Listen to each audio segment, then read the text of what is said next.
What's up, guys, and welcome back to episode 5 of my gaming news podcast. It's been a fair while since we've had episode 4, so there's a lot to talk about today. I'm going to try and get it as condensed as possible, but we know how that goes. So this is a visual podcast. This is also found on audio platforms such as Spotify and iTunes. If you want to watch the visual version, you can see it on Twitch Live, which is where I'm recording this now, or you can find it on my YouTube channel, which will be in the link below if you're on YouTube. Well, not on YouTube, but the link will be wherever you are to find the other platforms of usage. So let's get into it today then. So we have had the Game Awards recently. I think that was last week. There's some more news that has come out recently as well. And I've played a shit ton of games as well in the past few weeks to talk about. So I guess I'll get right into the things I've been playing first and foremost. So for the first time ever, I've played the Psychonauts games. Now, they're a bit of a cult classic. I know a lot of people talked about the first one, but it never really took off as this highly popular game. It's more of a cult game that people talked about being awesome, but no one really played it. So that was my experience with it anyway. So with the second one being a Xbox Series X sort of Microsoft exclusive, I think it was on PlayStation as well, but it was primarily focused as like a Game Pass Day 1 title. So I went back and I played the first one and eventually got through that and the second one. And I've got to say, I absolutely love these games. They're so creative.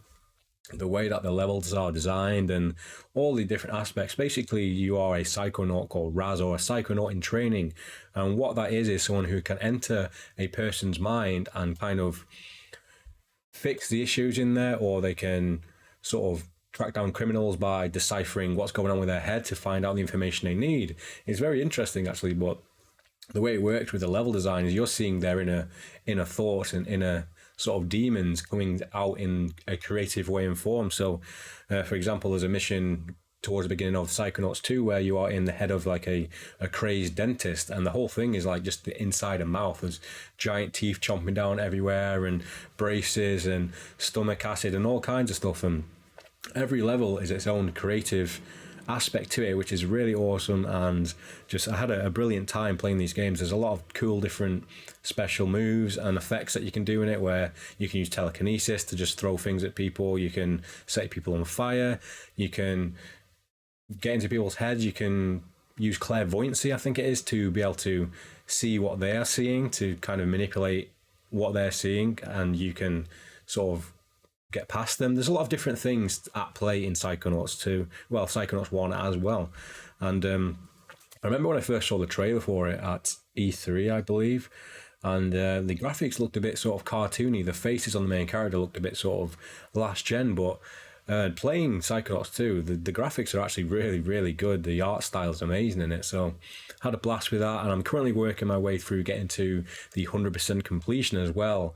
It's that good, it's made me want to go back and go through the levels and try and get all the collectibles, which is definitely a positive sign when it comes to games these days, where it's got me hooked in again to just kind of get as much of the stuff done, where it's collecting these little figments of your imagination, which are these little sort of neon sign looking things that pop up everywhere, but they're actually what you are thinking when you're seeing the level. So if you're inside the head of a dentist and you're seeing all these teeth, you're seeing all these different things, like all these dentist tools, and it's just a really creative game. That's all I'm going to say. So if you haven't played it, I would strongly suggest it. I mean, I would say play the first one, but I know it's quite dated in its sort of technicalities, but if you don't want to play it, jump straight to Psychonauts 2 and you'll have a blast. I think it's a sort of platformer. So that's it for Psychonauts 2. Had a blast with those. It's on Game Pass if you're an Xbox or a PC player. And I believe it is on PlayStation as well, but you will have to pay full price for that. So, but I do think it is worth it. And honestly, I think it would have been a good contender for Game of the Year. And I've just realised, for visual views, I didn't even put the picture up. Well, that doesn't matter now. So next up, we're going to be talking about Halo Infinite. Now, we talked about the multiplayer last time we were doing a podcast, but the campaign released on December 8th, I believe. I was pretty hyped for this one. I mean, it was the first sort of one for this generation of consoles. It's been delayed a year. And yeah, I was really excited to see where they take the story, with this one being more of an open world. And honestly, I've not actually played that much of the story. With it being an open world, I did the kind of first couple of missions where you get out into the open world. And so far, I've just been exploring around and finding little bases and collectibles and taking over these FOB sort of base points. So I've not actually got too much into the story. I think there's about 15 missions in the game, and I must have only done 3, but I must have actually spent about 8 hours playing the game, maybe 7 or 8 hours, and I am having a blast with it. One of the good things about these Xbox games as well is just the way that I can play it on my PC. I can go downstairs and play it on the Series X, or if I've got a few spare minutes in the morning when I'm getting up for work, I can play it on the Series S upstairs, and the saves and everything just carry over. And that's what I do love about these sort of Xbox Cloud Play Anywhere titles. So Halo is awesome. The graphics are awesome as well. I mean, it definitely looks improved from what we saw at the initial E3 showing of it with Craig the Brute. I do believe there is a rock face in the game which resembles Craig the Brute as like a little homage, but I've not come across that yet. One thing I will say is that the open world, for me so far, I've not delved that much into it. I've not gone too far. I've kind of only been in the first sort of section on the map, but there doesn't seem to be anything that strikes me as a landmark or something that you could look at and say, wow, that looks cool. It all seems to be very samey, but it's not a complaint because I wasn't expecting this to be a giant open world with different biomes and different places, because it just wouldn't make sense to be on a Halo ring. But from what I have played, I am really, really enjoying Halo Infinite and the way you can kind of upgrade your gear and basically decide when and where you want to do things besides the story missions. And that's one thing which was absolutely killing me as well, because I was playing this on Heroic, and I've played the other games on Heroic before, and I thank you for the subscription, Scott. Really appreciate it. How you doing? And what I was saying is, with the upgrade system in Halo Infinite as well, you have to collect these things called Spartan cores, which basically is like a skill point. You can upgrade your shields and your armor, your grappling hook, which is extremely fun to play with, by the way. Or you can use it for, I think, your like remote tracking devices, and you get to pick when and where you want to do it. So playing on Heroic, I seem to be getting absolutely hammered by enemies all the time. I seem to be getting killed. My shields were getting destroyed straight away. But what I realized is that I've not been collecting any of the Spartan cores that were laid on the ground. So I was looking around on the map, and there was about 8 to 10 Spartan cores which would help me level up my shields. I just never collected, so I was getting destroyed with grenades and people shooting rockets at me, and I was getting a bit frustrated, because when you're playing a Halo game, you want to feel like Master Chief. You want to feel like you're absolutely dominating these creatures, swapping weapons and just blowing people up. But when you're getting killed by a grunt with a grenade, it puts you out of that. But once I upgraded it a bit, I was having a lot more fun with it. So that's my talk for Halo Infinite. Really enjoying it, and I can't wait to play some more. Next up is a game that I started a fair while ago now, and I've actually got a 40-hour save in this game, but I didn't realise, I've always felt like I'm not very far into the game, and that is Persona 5 Royale. I was a huge fan of Persona 4 when it came out. Well, not when it came out. I played it a fair few years later on the Vita, but I absolutely adored that game, and I put Persona 5 off for a long time because I think I was playing other RPGs, but I was also waiting for it to get like a PS4 Pro patch at the time. We're in the era of the PS5 now, but I actually got the original version, but I never played it. And then the Royale version came out, and I was like, maybe I should play the Royale version because it's got a lot more content and it supports PS4 Pro. And I got that for Christmas last year, which is December now, so it's been a year since I actually got it. But so I started playing it a few months ago, did the first dungeon, and I kind of went off it. I was playing Final Fantasy games, and just in the past couple of weeks, I was actually off work sick as well, so I had quite a fair bit of time. So I decided to put Persona 5 back on it and give it a chance, and I've been having a blast with it. It's one of my favourite sort of RPG series. There's just so much to it. So many different mechanics and ways you can spend your time in the game, whether it's spending time with other characters, building your bond with them, or going to eat ramen at random restaurants, or reading books in a library, or cooking food, making coffees. There's so many different ways you can do it when it's all compiled with the whole RPG turn-based battle system as well, which that's one thing I can never get my head around. I'm starting to get there now, but the whole Persona system and fusing them and creating better ones, I always felt like I didn't want to get rid of my Persona I already had. So in Persona 4, I actually played the entire game with my just one Persona because I did not want to let go of it. But this time around, I've been chopping up, I've been executing them, mixing them, matching, and making a lot more Personas. So I'm finally, after 40 hours, getting my head around the Persona fusion system, and I'm having a blast with it. I love the whole sort of going into people's minds and stealing their heart. It's actually got a fair bit in common with Psychonauts, whereas Psychonauts is more about going into people's minds to find out information and fix things. Within Persona 5, it's more about sort of changing people's minds about the way they are as a person and changing them and making them, what's the word? Sort of apologize or change their ways from all the bad doings they've done. So absolutely loving it. I am missing the whole serial killer mystery from Persona 4, but you can't have a murder mystery in every game. But I am absolutely loving Persona 5, and let's see if I can try and get this finished within the next 6 months, because it is a huge game, and I probably do have at least another 80 hours in this. So that's my section on Persona 5 Royale.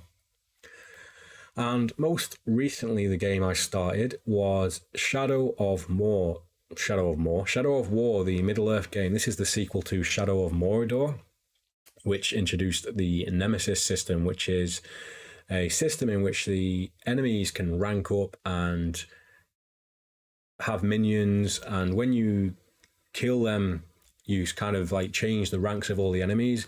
It's kind of like a tiered system.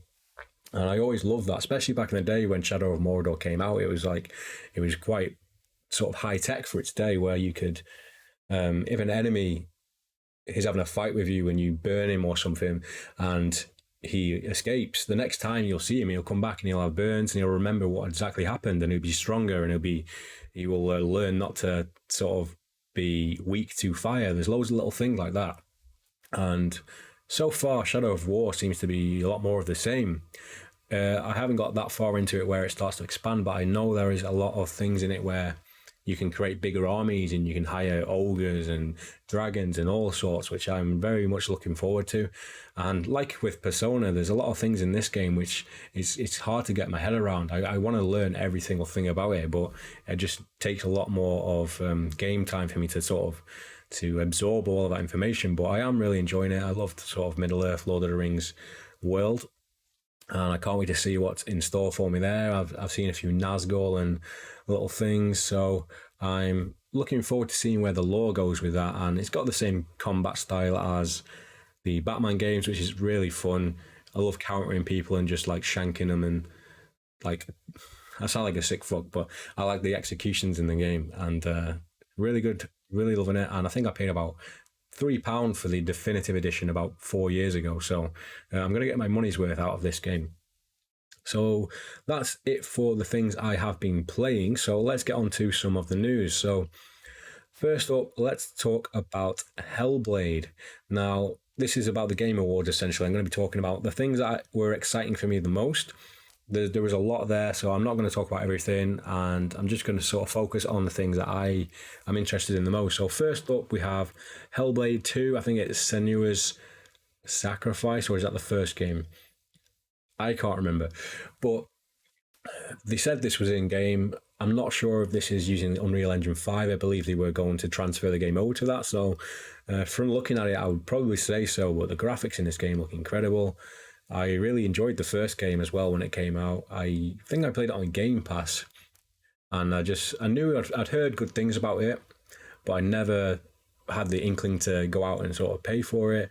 I was like, oh, I'll wait. I'll add that to the backlog and I'll play it eventually. And just one day I decided, I'm gonna play this now, and I played it on the PC and absolutely loved it. For what they call this game more of a AA game for like its budget and everything.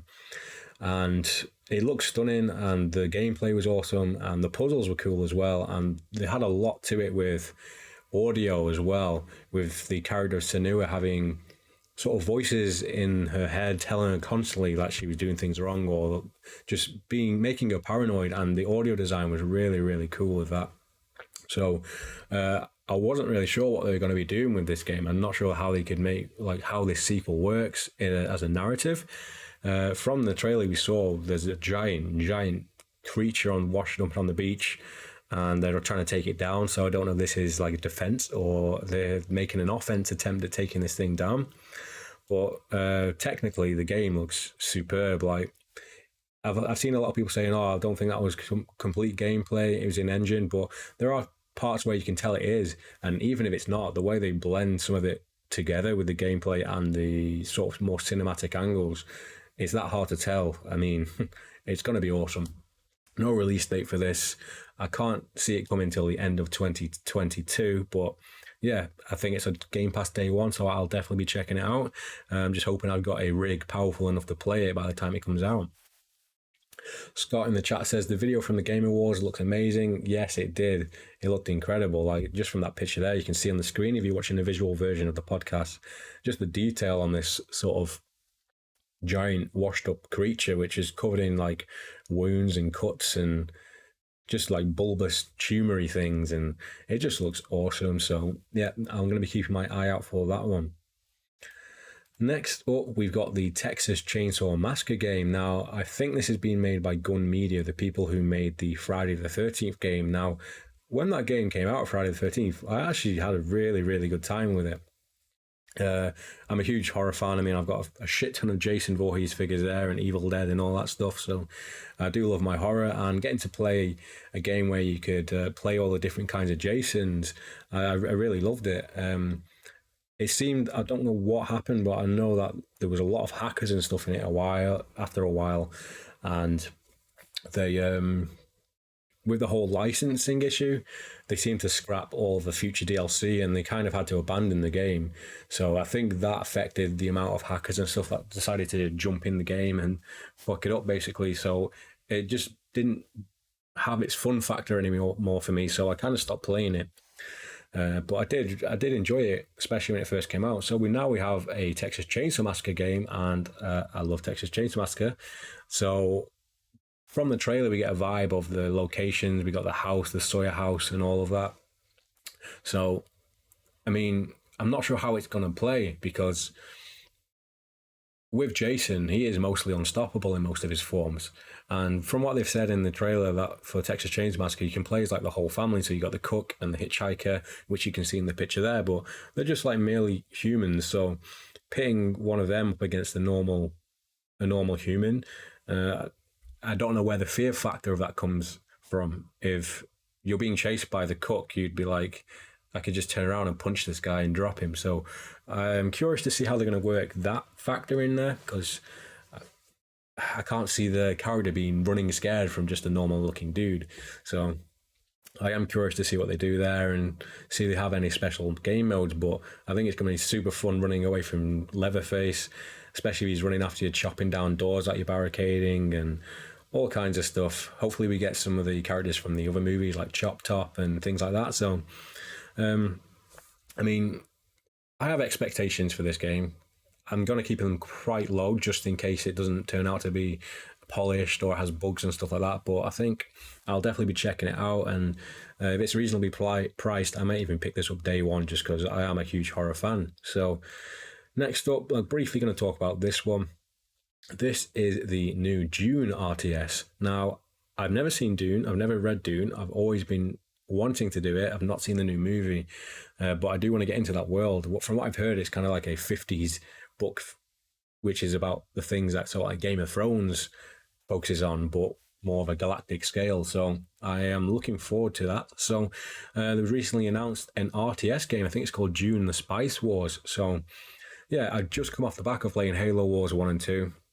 And I've been having a really, really great time playing the RTS games, because it's been such a long time, because we don't actually get to see them often anymore at all. So off the back of finishing that, I was like, oh, I really want another RTS game.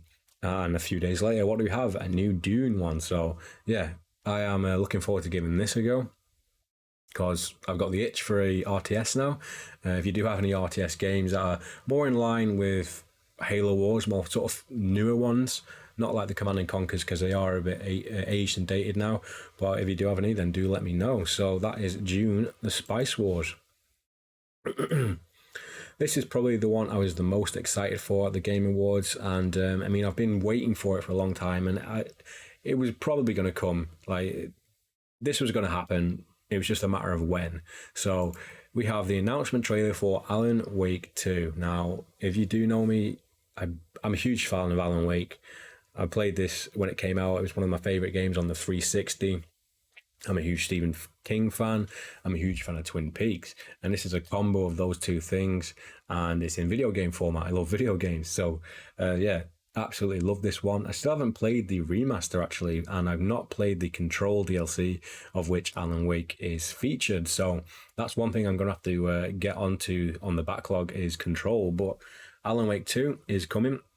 2023, I believe, and from the trailer it seems they are going dark with it. It seems to be going more of a horror rooted game. I think Sam Lake even came out and said this is going to be a survival horror rather than an action game. So if we're going to be seeing item management and maybe some more horror imagery and grotesque creatures, I am absolutely down there for it. So Alan Wake 2 2023, I was always going to get excited whenever this was announced, and even watching the trailer, as soon as I heard the voice, I was like, I know that voice. Who is it? Who is it? And after a couple more lines, I was like, it's Alan Wake.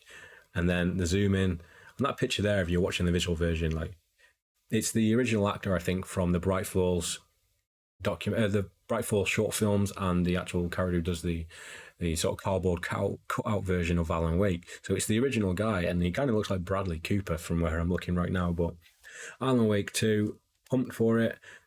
2 years away. I can wait. Plenty of games to play in the meanwhile.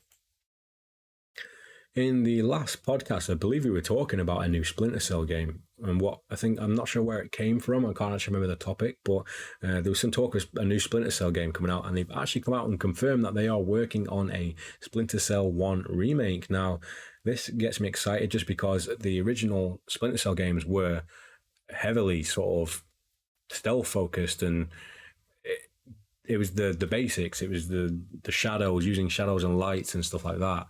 It wasn't out in the open in the military zone like in what's it called, Double Agent, or with the more open settings of Conviction. So we're going back to the roots, and with the technology we've got nowadays, this thing could look amazing. The shadows and the stealth and just the lighting and stuff like that, which Splinter Cell was like renowned for having really good real-time lighting back in the day, where you shoot the lights out and you can use that to your advantage. So one thing about the original Splinter Cell is I don't really remember the story, and it was quite difficult to control the way you use like the button prompts to select things like opening doors and looking through them. You could always easily make the wrong move and like boot a door through, or press the wrong switch or something like that. So I'm hoping they streamline it a lot more. I'm assuming they will. But yeah, a new Splinter Cell remake, absolutely hype for that. And usually when you see something like this with a remake of an old title, they're sort of gauging for viewers to see how many people will play it, and possibly numbers to get a sequel going, to show to like shareholders and stuff like that. So I'm going to be picking this one up, and hopefully it leads to a new sequel. So that is it for the Splinter Cell remake. We have a lot to focus, and I think I've done a good job of cramming it all in so far. We're on 30 minutes. And last but not least, I think this might even be the last announcement for today's topic. So we've got the Assassin's Creed expansion, Dawn of Ragnarok. This was leaked a long time ago now. It was going to be more of a supernatural thing, more of a Norse mythology, monsters and myth, rather than the grounded stuff from the actual base game. So it was confirmed a while ago at a Ubisoft. I think it was one of the E3 type of things. And it's finally been confirmed what it is. It's Dawn of Ragnarok, and it's set in the realms like, what's it called now? I'm trying to think of the fire on Helheim. It seems like there's frost giants and fire giants and Surtur, the big sort of devil guy that you've seen in Thor Ragnarok. So it's supposed to be like a 40-hour expansion. So that is considerably big.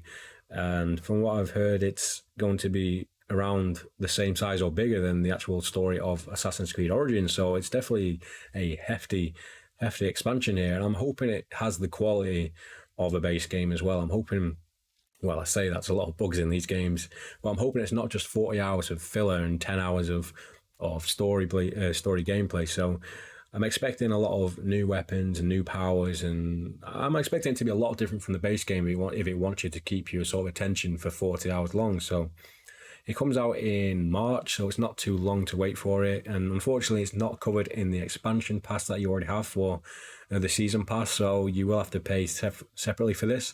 I believe it's about £30. So I might wait for a sale on this one, and especially if it takes time to iron out some of the bugs and stuff that I might have. So that's all I've really got to focus on today. I mean, there's lots of things that are happening, lots of news stories, but these are the ones that have really sort of caught my eye and made me want to talk about them. There's lots of more sort of negative stuff going on in the gaming world, like with Stalker and all this stuff, but I prefer to sort of focus on the more positive things and the things I like to talk about. So, I mean, if someone in the chat does ask me about those topics, I'll definitely have my 2 cents on them, but I like to keep this about the things I'm playing, the things I'm excited for. And if you guys are excited for things too, then go ahead, drop them in the comments, drop them in the chat, and we will talk about them together. So this has been it for podcast number 5. I hope you've enjoyed it, and I hope it hasn't been too long of a wait for people who have been listening. Like I said, this is on Spotify and iTunes, and you can find the visual versions over on Twitch at twitch.tv/GoneHollowLive, or on YouTube you can type in Gone Hollow Media, or the links will be below somewhere. So thanks everybody who was tuned in for this one, and I will see you again, hopefully not as long, until episode 6. So stay tuned and see you guys in the next one.